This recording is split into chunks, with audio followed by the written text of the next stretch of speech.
Ilang nagtipon na nagsasabi ng mga na sila daw po pala ay member ng Iglesia ni Cristo. Ano po bang dahilan bakit nagtungo doon ang ilan nating kababayan at kasama ang mga miyembro ng INC? Magandang katanungan po. At Sabi ni Chloe, hindi naman lahat yan INC. Yung iba dyan, bayad or hakot lang. Alam nyo mga bossing, ako meron akong mga kaibigan. Panigurado kayo naman din po. Merong mga kaibigan. No? Meron po akong mga kaibigan na talagang actually hindi ano kay Marcoleta eh. Hindi suportado kay Marcoleta eh. At banas, buwisit kay Marcoleta ho, mga bossing. Ayoko na lang pangalanan, baka mamaya hindi natin alam kung ano ang gawin sa kanila ng INC. Pero meron po mga kababayan na talagang hindi pabor o ayaw. Ayan. Isa na lang po doon sa kaibigan ko na si Paulo Saison. Dati po INC. Ayan, kagaya niya. Minsan siya na mismo ang nagsasabi na kaya siya ganyan, kaya sa hindi na nasusunod. Di ba? O pakinggan natin si Sir. Nadala ko nga po ang statement na nais kong basahin ngayon sa mga nanonood sa atin. Narito po ang statement ng Iglesia ni Cristo. Hindi tutol ang Iglesia ni Cristo sa pagpapatupad ng batas. Pero tutol kami sa pagbaluktot sa batas. Dali, sino ba nagbabaluktot ng batas? Si Rodante Marcoleta umamin na doon sa sose niya, hindi niya talaga isinulat. No? Pero ang sabi ng sose, dapat isusulat lahat ng contribution o nagbigay ng mga pangalan na mga nag-contribute sa kanya. Pero hindi sinunod ni Marcoleta. Tapos nagsabi pa siya, nakatanggap o tumanggap siya ng pera nung siya ay congressman. Ang sinasabi ng batas, bawal yung mga ganon, sir. Di ba? Lalo na kung ang layunin ay para pagtakpan ang katiwalian. Gaya ng alam ng marami, si Senator Dante Marcoleta ay nanguna sa pag-iimbestiga sa isa sa pinakamalaking pandarambong na naganap sa ating kasaysayan. Sir, si Marcoleta naman kasi, sir. No, ito napansin lang namin. Si Marcoleta naman kasi, masyadong pinipili. Biruin mo, Marcoleta, ang gusto maging state witness, diskaya. Di ba? Biruin mo, Marcoleta, ang gustong maging state witness, diskaya. Tapos talaga ipinaglaban pa. Kailangan po ba magbalik ng pera yung mga diskaya para maging state witness? Biruin mo. Biruin mo yun, mga boss. Sinimulan niya ito nang siya pa ang chairman ng Blue Ribbon Committee ng Senado. Subalit, pinalitan ng liderato ng komiting ito. Gayunpaman, itinuloy niya ang paghahanap ng hustisya para sa atin na mga mamamayan. Ang ipinagtataka namin ay kung bakit siya na nagsusulong sa pag-expose ng mga sangkot sa napakalaking pagnanakaw sa Pilipinas ang kakasuhan at ipakukulong.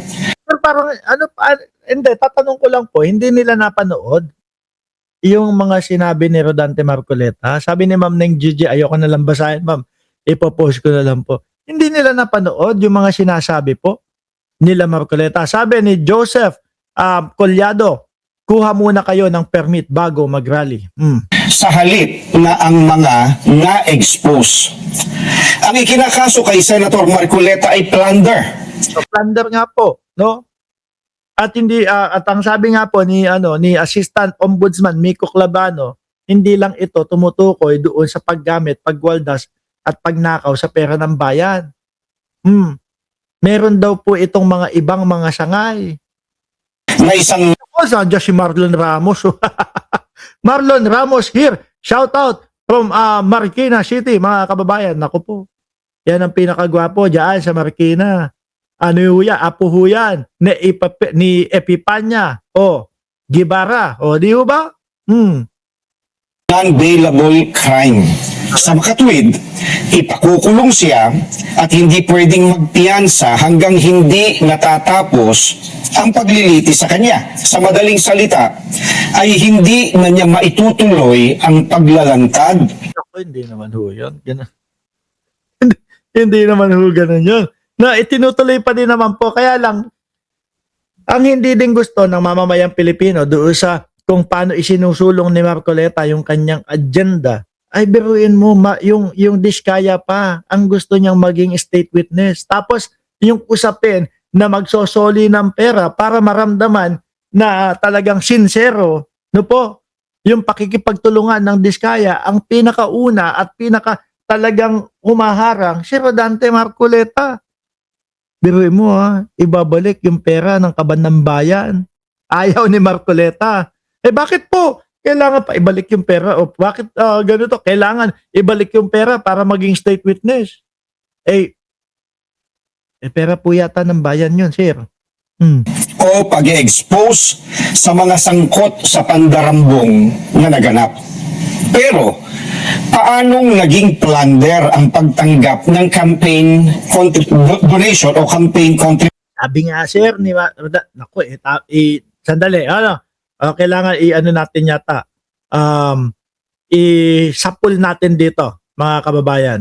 Paano naging plunder yung pagtanggap daw ng pera? Ito po, i-ano natin maganda.